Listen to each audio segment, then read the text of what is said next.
نحمدہ ونصلی علی رسولہ الکریم اما بعد اعوذ باللہ من الشیطان الرجیم بسم اللہ الرحمن الرحیم وَإِذْ قَالَ رَبُّكَ لِلْمَلَائِكَةِ إِنِّي جَاعِلٌ فِي الْأَرْضِ خَلِيفَةً قالوا أتجعل فيها من يفسد فيها ويسفك الدماء ونحن نسبح بحمدك ونقدس لك قال إني أعلم ما لا تعلمون صدق اللہ العظیم۔ نہایت ہی قابل احترام سامعین محترم، اللہ رب العالمین کا لاکھ لاکھ شکر ہے کہ اس نے ہمیں انسان بنایا، اور وہ انسان بنایا کہ جس کے لیے انبیاء کرام دعائیں کیا کرتے تھے کہ کاش ہم نبی مہرباں محمد مصطفیٰ صلی اللہ علیہ وسلم کی امت میں سے ہوں۔ میں اور آپ وہ خوش قسمت لوگ ہیں جو امت وسط کہلاتے ہیں، جو نبی مہرباں صلی اللہ علیہ وسلم کی امت ہیں۔ تو سامعین محترم، آج کی میری گفتگو کا عنوان ہے تخلیق آدم اور اس کا مقصد اور حصول اہداف۔ تو سامعین کرام، جس طرح کہ میں نے آپ کے سامنے سورہ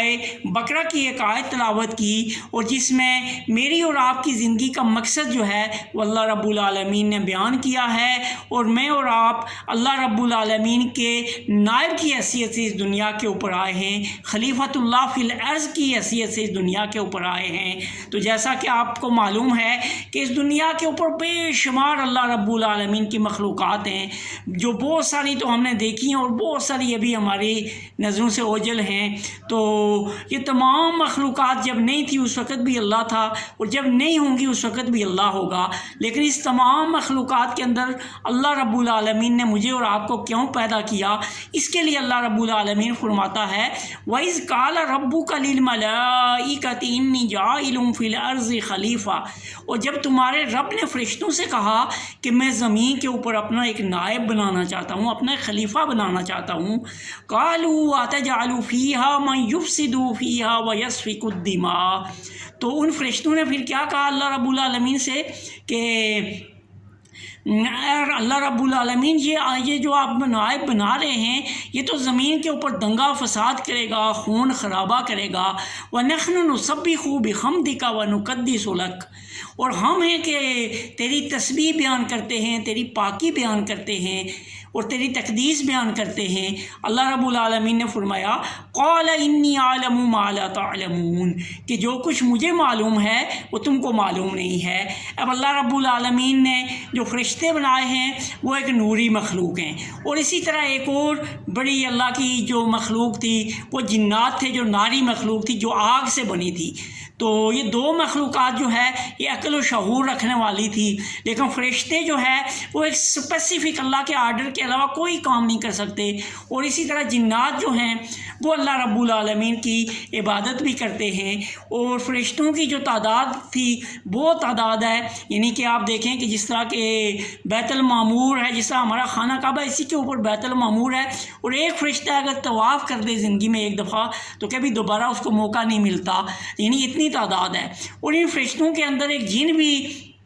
اتنا عبادت گزار تھا، عزازیل نام تھا اس کا، کہ اس کی عبادت کی وجہ سے اس کو فرشتوں کی صفوں میں شامل کیا گیا تھا، اور اللہ رب العالمین اس کو بھی فرشتوں کی صفوں میں شامل کرتے تھے۔ تو جب اللہ رب العالمین نے فرشتوں سے یہ کہا، تو اللہ رب العالمین سے جب فرشتوں نے کہا کہ یہ خون خرابہ کرے گا، تو اللہ رب العالمین نے مجھے اور آپ کو جس وجہ سے فرشتوں کے اوپر فوقیت دی وہ تھا علم۔ اللہ نے کچھ نام آدم علیہ السلام کو سکھائے جس کی وجہ سے فرشتوں پہ فوقیت حاصل ہوئی، اور اس کے بعد کیا ہوا کہ اللہ نے کہا فرشتوں کو کہ آدم کے سامنے سجدہ کرو۔ تمام فرشتے سجدے میں جھک گئے، جس طرح کہ میں نے کہا کہ وہ نوری مخلوق ہیں اور وہ اللہ کی اطاعت کرتی ہیں، لیکن جو جن ہے وہ ناری مخلوق ہے، وہ تکبر میں آ گیا۔ اس نے کہا اللہ رب العالمین میں اس کے سامنے کیا سجدہ کروں، یہ تو مٹی کا بنا ہوا ہے اور میں